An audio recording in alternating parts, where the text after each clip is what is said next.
지난 화요일 저녁에는 이맘쯤 때 매해 돌아오는 대통령의 State of the Union Address 국정연설이 있었습니다. 연설의 내용은 늘 같은 패턴으로 행정부의 정책과 지금까지 잘해온 업적을 하나씩 보고를 하는 겁니다. 현재는 어떤 상황이고 또 앞으로 어떤 도전들이 있고 국회와 온 국민들의 참여의식과 각 정당의 이념을 넘어서서 나라를 위해 함께 가장 합리적이고 이성적인 한 국가 나라를 대표하는 한 마음, 한 목적으로 더욱 살기 좋은 나라의 미래를 건설하자 호소하는 연설이 국정연설입니다. 대통령이 경제와 국가 안보 전략에 대한 보고를 했고 외교적 차원에서 전 세계의 선진 국가들이 서로를 돕기도 하지만 가능한 한 지금까지 그랬던 참 불공평한 이런 것을 좀 고쳐야 되겠다 하는 그런 말도 하면서 또 이민법에 대한 대통령의 비전과 테러와 범죄와 마약을 최대한 막아야 한다 이런 정책을 또 소개했습니다. 새로운 세법과 또 정정된 건강보험의 법을 소개하는 시간도 있었습니다.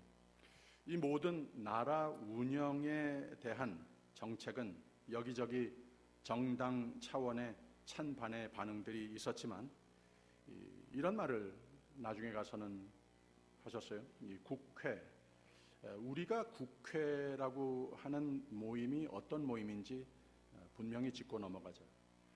나라는 국민이 세운 것이 나라인 것을 잊지 말자. 또 나라는 국민의 노고의 열매인 것이다. 이것도 잊지 말자. 그리고 여기 모인 우리는 국민의 섬기는 그들을 대표하는 보이스로 보냄을 받은 국민의 종임을 잊지 말자. 이런 말을 했습니다. 그러니 다 함께 나라를 위해서 국민을 위해서 잘해보자. 이런 연설을 결론을 맺으면서 하나이면 우리 앞에 산이 있어도 오른다. 하나이면 우리 앞에 물이 가로막아도 우리는 건넌다. 하나이면 기회가 주어지면 우리는 함께 착취한다.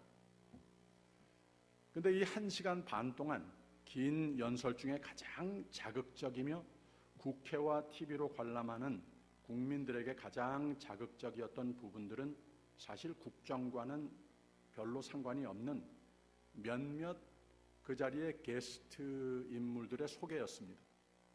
중동의 전선에서 부상해 돌아온 군복을 차려입은 군인을 소개하면서 그의 자신의 생명 위협을 무릅쓰고 동료들을 구출하는 중에 자신의 몸에는 큰 부상을 입은 그의 희생과 용맹 정신을 일으켜 세우면서 온 국회의 기립박수로 격려를 받게 했습니다.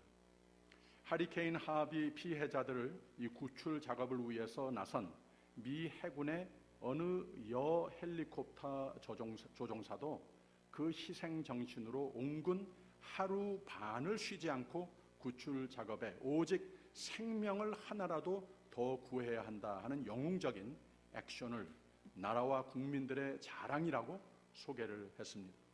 산불을 용맹스럽게 싸운 소방관 중에 사람을 살리기 위해서 자신의 안전은 또 자신의 몸은 여기저기 화상을 입어가면서 그 위험을 마다하지 않고 잠도 안 자고 쉴 줄도 모르고 죽음 앞에서도 내가 여기 있는데 이 소방관들의 표어라고 하죠.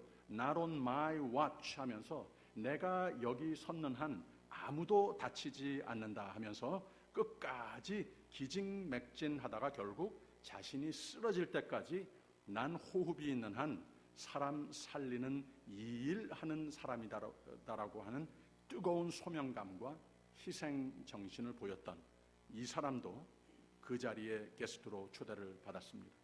그 외에도 몇이 더 있었는데 가장 끝으로 탈북자 지성호라고 하는 젊은이를 소개했습니다. 사고로 팔과 다리를 한쪽씩 잃은 젊은 청년이 그 핸디캡 때문에 북한 체제의 인생이 너무 힘들고 사회의 도움을 받기보다는 많은 핍박을 견디다 못해 중국을 통해 라오스를 통해 태국을 통해 자신의 목발을 짚고 수천 마일을 거쳐서 자유를 찾았습니다. 어머니와 여동생은 먼저 보내고 자신과 남동생은 그 다음에 나서고 아버지는 자신들의 뒤를 이어서 두만강을 건너다가 붙잡혀서 고문을 당하다가 죽임을 당했습니다. 자유를 향해 그 힘든 여정을 나선 그리고 승리한 이 청년의 얘기가 참 감동스러웠습니다. 남한으로 돌아온 후에 그는 하나님을 만나게 됩니다. 독실한 기독교인이 됐습니다. 자기와 같이 굶주림과 억압과 죽음을 피해 자유를 찾아 나서는 수많은 탈북자들을 돕는 기관을 설립했습니다. 그리고 북한에 쇠뇌되어가는 젊은 세대를 의식화하는 그런 방법을 연구하는 이런 불타는 소명감으로 이 일을 펼쳐가고 있습니다. 이 감동적인 사람, 이 위대한 일을 하고 있고 더 큰 하나님의 뜻인지라 자유의 꿈의 대사로서의 미래를 꿈꾸는 멋진 사람을 소개했는데 일어설 때 온 국회와 게스트들의 환호성과 함께 보낸 기립박수는 그날 저녁에 가장 뜨겁고 오래갔습니다. 눈물을 훔치는 국회의원들도 있었습니다. 그때 일어선 지성호는 사실 좀 실망스러운 모습이었습니다. 그 체구가 어린 아이의 몸이었습니다. 키가 작고 근데 자기가 썼던 목발 2개를 한 손에 불끈 쥐고 하늘을 향해서 몇 번 힘차게 찌르면서 그가 지녔던 이를 꽉 물은 찌그러지는 얼굴의 표정은 대통령의 1시간 반 동안의 연설보다 말은 한마디도 그 입에서 안 나왔는데 그 청년의 마음속에 불타는 거인스러운 자유를 인권을 위한 결단력이 하나님의 정의를 위한 분노가 그 잠깐 보았던 얼굴에 다 적혀 있었습니다. 북한의 군사력을 자랑하는 그런 이미지들을 가끔 신문과 TV를 통해서 보게 되죠. 수백만 명이 최근에 어떤 행사에서는 저 새틀라이트에서 찍으면 그 모임이 보일 정도로 그렇게 많이 모인다고 하는 거예요. 그런 많은 사람들, 그런 군사력, 이거보다 목발을 한 손에 쥐고 하늘을 찌러 그 마음속에 하나님께서 채우신 신념과 각오, 그 힘이 훨씬 더 세 보였습니다. 오늘 시대의 영웅들을 보면서 저는 하나님의 세상을 향한 사랑은 희생과 구원의 놀라운 은혜는 이런 사람들로 나타나는 것이구나 새삼스럽게 느꼈습니다. 한편 모두가 국정연설 직전에 바로 이 게스트들이 백악관의 리셉션에 초대가 됐었습니다. 멜라니아 영부인은 하도 이들의 이야기를 들으면서 감동이 돼서 주로는 이제 국회로 이동할 때에 이 대통령 부부는 물론 그 호의를 받으면서 대통령 리무진 차를 따로 타고 가고 그 게스트들은 다른 차를 타고 모시는 걸로 되어 있는데 이 멜라니아 영부인은 출발 시간에 마음을 바꿉니다. 내가 다른 백악관의 게스트라면은 몰라도 이 오늘 세대의 영웅들을 게스트로 모셨으면 내가 오늘 끝까지 경례의 예의를 갖춘다 하면서 대통령은 먼저 따로 보내고 자기는 이 게스트들하고 함께 차를 타고 연설장으로 옮겼다고 하는 얘기입니다. 오늘 세상에 이렇게 진정한 영웅들은 어떤 사람들인가? 이 감동을 준 백악관의 게스트들의 공통점이 분명히 있습니다. 인생의 목적의식으로 불타는 사람들이었다고 하는 겁니다. 내가 그저 살기를 위해서 사는 것이라 급급하는 그런 인생관이 아니고, 내가 사는 것이 아니라 내가 누구의 삶을 위해 어떤 진리를 위해 사는 사람인가, 이거 아는 사람들이라고 하는 거죠. 이런 의식이 있는 사람은 위대한 사람, 그 세대의 어떤 모임들 가운데 관계 속에서도 영웅이라고 하는 소리를 종종 듣습니다. 존 F. 케네디는 Don't ask what your country can do for you, but ask what you can do for your country. 이 인생 사는 가운데에 내가 무엇을 더 얻을까 생각을 하면서 행복한 인생을 꿈꾸지 말아라. 진정한 행복이라고 하는 것은 내가 의미 있는 목적의식이 있는 삶을 찾는 것이다. 토마스 제퍼슨은 I will have eternal hostility toward all forms of tyranny 라고 그랬습니다. 이 세상에는 어떤 종류라도 어느 곳에서라도 무슨 이유가 그 뒤에 있든지 사람이 억압을 받는 환경은 하나님도 용납 안 하시고 나도 용납 안 한다, 이런 말을 했습니다. 하나님의 함께 하시는 사람이 누구인가? 믿음으로 경고케 세워진 사람입니다. 하나님의 뜻을 캐고자 최선을 다하는 사람입니다. 하나님의 나와 인류를 구원코자 이 세상을 이처럼 사랑하사 독생자를 주셨으니 이를 믿는 자마다 멸망치 않고 영생을 얻으리라. 하나님의 뜻은 생명의 뜻, 평강의 뜻, 모든 종류의 억압에서의 자유의 꿈이라고 하는 것. 이 하나님의 꿈이 나의 꿈이 되어서 나는 큰 손해가 있더라도, 큰 위험의 산과 물을 건너야 해도 기운이 다 빠져서 목발을 짚고 걸으면은 어떠랴? 남을 위하여 자유와 정의를 위해서 희생 조금 하는 것 괜찮단 말이에요. 희생이 크면은 어떠랴? 죽으면 어떠랴? 이런 사람이 하나님이 함께 하시는 사람이라고 하는 말입니다. 이런 신념, 나의 사는 목적이 하나님의 놀라운 은혜와 믿음과 생명의 삶을 알고 누리게 하신 하나님의 사랑에 감사해서 내 인생이 몇십 년이 남았건 며칠이 남았건 이건 참 넘치는 감사의 찬양의 삶으로 살아야 하는 것이다. 불타는 헌신의 삶, 하나님의 뜻이 너무 고맙고 귀해서 이걸 위해, 나를 위한 이기적이고 교만한 삶보다는 타인을 위한, 사랑을 위한, 희생을 위한, 자유와 정의를 위한 참으로 겸손의 삶, 낮아진 삶, 섬김을 받기보다는 섬김의 기회를 찾는 삶, 인생을 이런 꿈을 품고 살만나는 삶을 항상 만들어가는 이런 사람들이 진정한 영웅이라는 거예요. 진정한 하나님께서 함께 하시는 삶이요, 목적의식이 있어서 참으로 멋진 인생이 된다고 하는 겁니다. 하나님이 감동하십니다. 이런 사람은 하나님께서 함께 하십니다. 사람들도 이런 사람들을 좋아합니다. 이런 사람의 기억은 오래오래 남습니다. 지난 주일과 수요 예배까지 사울이 이스라엘의 왕으로서 100점 만점에서 빵점으로 돌아간 내용의 이야기들을 보았습니다.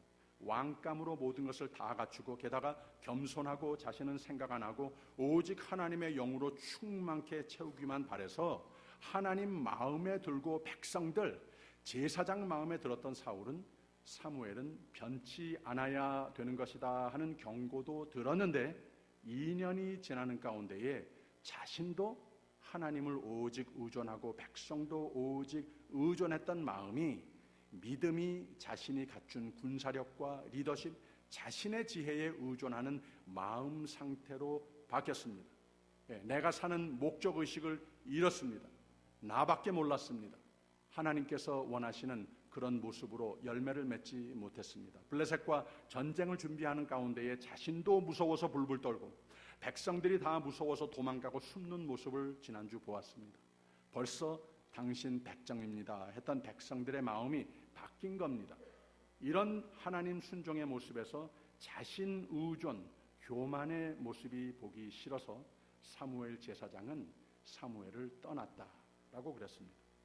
블레셋과 전쟁을 나아가서 다행히도 그 1차 전에서 승리를 하긴 했는데 사울과 그 백성, 그 군사들은 they didn't do anything. 그냥 가만히 있고 가서 숨고 부들부들 떨고만 있었습니다. 근데 그 아들 요나단이 믿음과 용맹으로 자신과 그 하인 하나, 이 둘이서 이 일을 다 해낸 겁니다. 그랬더니 숨어있던 백성들이 다 쏟아져 나와서 전장을 거두러 줍니다. 그 다음에 사울은 이상한 미신과 자신의 고집 때문에 전쟁 중에 몹시 피곤해진 백성들이 음식을 못 먹게 하는 겁니다. 이 말을 들은 요나단이 사람이 우선 먹어야 되지 않겠느냐? 전쟁을 치르려면 먹고 기운을 내야 하지 않겠느냐?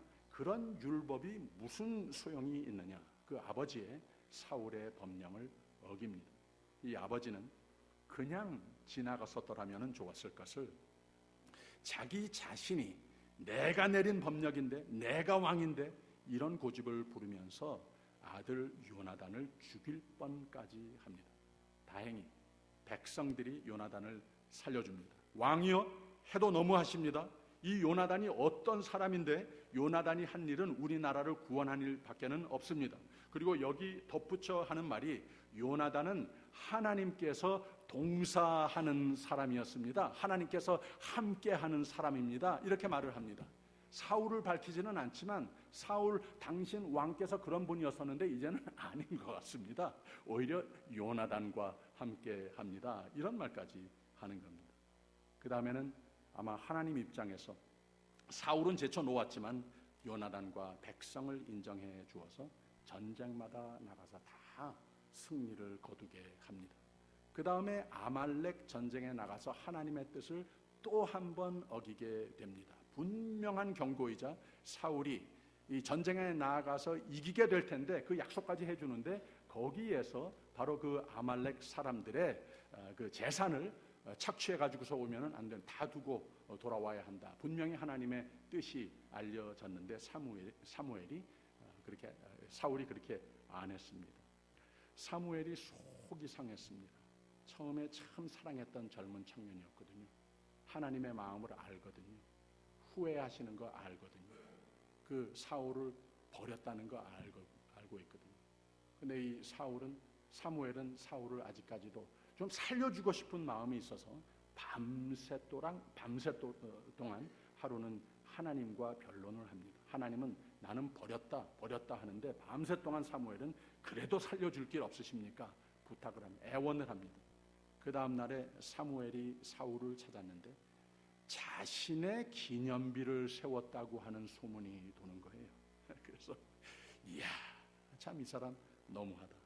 하나님을 떠나서 교만해지다니, 자신의 성격에 못 이겨서 고집을 부리고 아들을 죽일 뻔하다니, 백성들의 신임을 잃더니 제사장의 말을 말 같지 않게 여기다니 이제는 자기 자신을 우상 삼는 사람으로 변질되고 말았구나. 사무엘은 도대체 당신 무슨 짓 하는 겁니까? 닦아세웁니다. 그리고 사울은 솔직히 고백은 안 하고 말을 빙빙 돌리면서 변명만 합니다. 바로 이때 사무엘은 오케이, 이젠 됐다 하면서 경고는 그만하고 저주를 합니다. 잘 들어 하면서 저주를 했던 말이 15장 17절부터 19절까지 말씀입니다. 읽어드릴 테니까 보세요. 사무엘이 가로되 왕이 스스로 작게 여길 그때에 이스라엘 지파의 머리가 되지 아니하셨나이까. 여호와께서 왕에게 기름을 부어 이스라엘 왕을 삼으시고 또 왕을 길로 보내시며 이르시기를 가서 죄인 아말렉 사람을 진멸하되 다 없어지기까지 치라 하셨거늘 어찌하여 왕이 여호와의 목소리를 청종치 아니하고 탈취하기에만 급하여 여호와의 악하게 여기시는 것을 행하였나이까. 그랬습니다. 하나님 앞에 겸손했던 모습, 사람들 앞에 겸손할 때 그래서 하나님의 신이 함께 하신 건 아니었던 겁니까?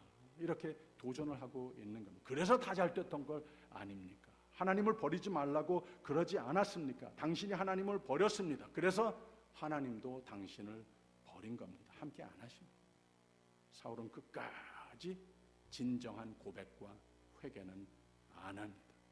결론적으로 15장의 가장 마지막 부분에는 무슨 말씀이 있는가 하면은 사무엘이 죽는 날까지 사울을 다시 가서 보지 아니하였으니 이는 그가 사울을 위하여 슬퍼함이었고 여호와께서는 사울로 이스라엘 왕 삼으신 것을 후회하셨더라 그랬습니다.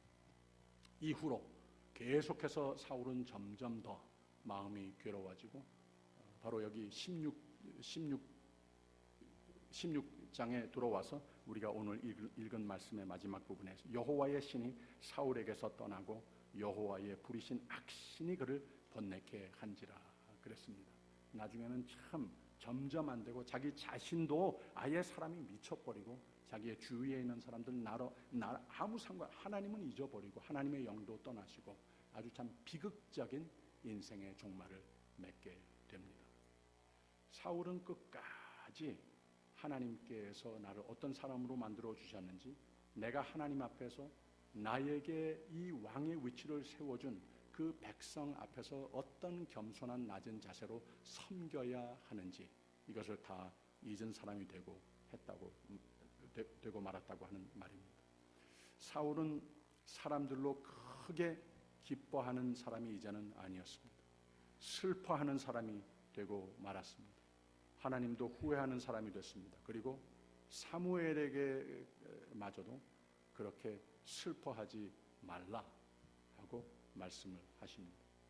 그리고 나서는 드디어 하나님이 인도하셔서 사무엘이 하나님이 왕으로 정하신 다윗을 만나게 됩니다. 하나님이 진정 함께 하시는 다윗이 등장을 합니다. 그리고 하나님은 다윗을 함께 하시는 바로 이 장면이 16장 12절 13절 말씀이었습니다. 이에 보내어 그를 데려오매 그의 빛이 붉고 눈이 빼어나고 얼굴이 아름답더라. 여호와께서 가라사대 이가 그니 일어나 기름을 부으라. 사무엘이 기름불을 취하여 그 형제 중에서 그에게 부었더니 이날 이후로 다윗이 여호와의 신에게 크게 감동되니라. 사무엘이 떠나서 라마로 가니라 그랬습니다. 이렇게 사울 왕과 아주 대조적으로 말씀에 병렬돼 있는 인물이 다윗이었습니다. 왕으로 그 세대의 리더로 축복을 엄청나게 받은 모습으로 소개가 됩니다. 엄청나게 큰 축복의 통로로 쓰임을 받는 사람이었습니다. 근데 제일 처음에 사울이 소개됐을 때의 그 모습과 다윗이 소개됐던 모습은 극과 극의 차이였습니다. 정말 볼품없는 이런 어린 아이였었다고 하는 겁니다. 막내였었다고 하는 겁니다.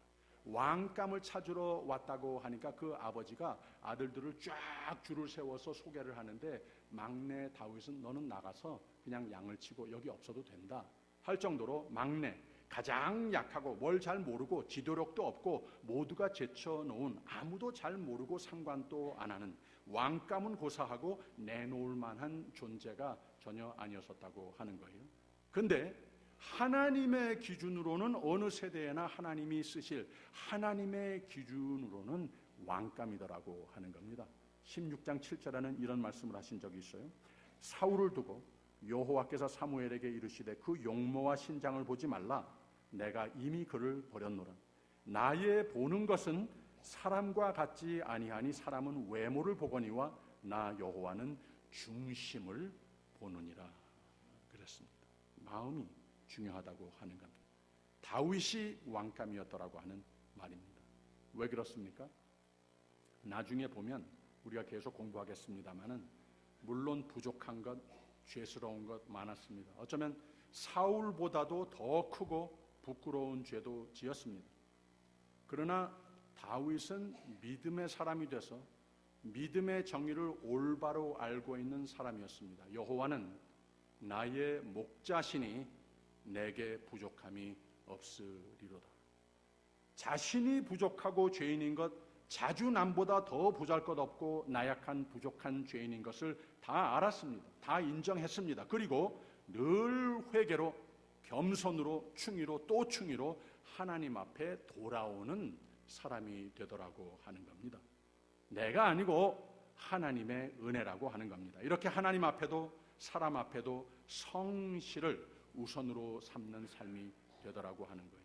오직 하나님 은혜에 전적으로 철저히 의존하는 의뢰하는 자였기에 나 때문에가 아니라 오직 하나님의 은혜를 오직 믿는 믿음 때문에 축복의 대상이 축복의 근원이 됐다고 하는 말입니다. 오늘은 슈퍼볼 하는 날이죠. 또 돌아오는 목요일은 한국의 평창 동계 올림픽이 개막하는 날입니다. 흥미있는 행사들이죠. 지금은 우리가 알지 못하는 그런 이름들이 오늘 세대의 영웅들이다 이렇게 드러나는 행사들입니다. 근데 저에게는 이 목발의 사나이 지성호가 영웅입니다. 볼 것 다 본 것 같습니다. 다윗이 바로 그런 사람이었습니다. 하나님 마음에 꼭 드셨습니다. 사람들도 사울 때보다 더 찬양을 했습니다. 하나님이 함께 하시는 사람이었습니다. 그래서 사울과 달리 타고난 겉모습으로서의 장점들과 자원들은 없었지만 나의 하나님의 사랑하고 하나님 앞에 겸손하고 하나님을 절대적으로 믿고 사람의 힘은 안 믿고 군사력 무기 다 안 믿고 가진 물매 하나를 지니고 골리앗과 나가 싸워 이긴 믿음과 용맹, 불타는 소명의식, 하나님이 함께 하시는 사람은 됐습니다. 말컴 말러 목사는 이런 말을 했습니다. Injustice anywhere is threat of injustice everywhere 이라고 그랬습니다. 세상의 어느 한 구석에라도 거기 부당한 일이 일어나면 어디든 온 세상에 부당의 위협이 있는 것이다. But justice somewhere is hope for justice everywhere. 그 반대로 세상의 어느 한 구석에서라도 거기에 정의가 있으면 그곳은 온 세상의 희망이 되는 곳이다. 이 말은 제가 만들었습니다. 예수님은 너희는 세상의 소금이라, 너희는 세상의 빛이라 라고 권면하셨습니다. 부탁하셨습니다. 우리가 한 나라의 왕이 되지는 못하지만, 맨손으로 전쟁에 뛰어들어갈 일도 없겠지만, 수천 마일을 자유를 찾아 살아야 할 인생의 여정도 아니고 한 민족의 억압을 위해 자유를 외치는 거대한 인물은 되지 못할런지 몰라도 유명해져서 인류의 영웅으로 국회에 초청받지는 못할지라도 나 사는 그곳에서 내 가정, 부부 사이, 부모 자식 관계 속에 교우들 맺은 아름다운 관계 속에서 거기서 영웅은 될 수 있습니다.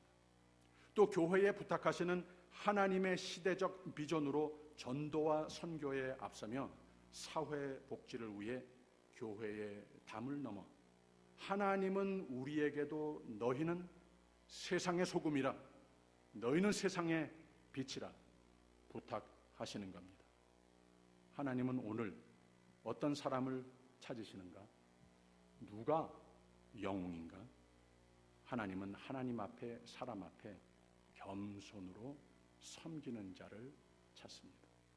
하나님 말씀대로 믿고 순종하며 선포하는 자를 찾습니다. 즉 믿음을 위해, 사랑을 위해, 정의를 위해 희생으로라도 나는 섬김을 받으려 온 것이 아니요 섬기려 왔노라 하는 예수님의 가르침을 나의 인생관으로 삼고 목적의식이 있는 사람을 하나님은 찾습니다. 하나님은 다윗에 기록된 그 많은 기도문의 노래처럼 기도의 사람을 찾습니다. 이게 곧 우리가 소위 말하는 성령 충만한 삶입니다. 성령 충만이라고 하는 말 다른 게 아닙니다. 하나님 앞에 성실한 사람을 말합니다. 예수님은 나는 마음이 온유하고 겸손하니 내게 배우라 그랬습니다. 예수님과 같이 겸손한 사람을 하나님께서는 성령 충만한 자이다, 내가 빼놓아 축복하리라, 내가 오늘 세대에 내 나라를 확장하는 데에 내 사랑, 생명의 복음을 확장하는 데에 축복하여 축복의 원천으로 쓰리라. 이런 사람이 된다고 하는 말입니다. 하나님 눈의 영웅은, 하나님의 함께 하시는 삶은, 하나님이 귀하게 여기시고 빼놓아 축복하시는 사람은 바로 이런 성실로 사는 사람들입니다. 이 아침 새로운 다짐을 해보는 가운데에 하나님이 기뻐하시고 축복하시고 크게 쓰임을 받아 많은 무리들도 칭송을 하며 더욱 새 시대에 하나님의 꿈에 이바지하는 멋진 사람들이 되시기를 주님의 이름으로 축원합니다. 기도하겠습니다. 사랑의 하나님 아버지, 신실하신 주님을 말씀을 펴들고 예배할 때마다 보게 하여 주시니 감사합니다. 우리에게 베푸신 이 놀라운 생명의 소망, 생명력이 넘치는 삶, 다시 한번 리마인드 해주시니 감사합니다.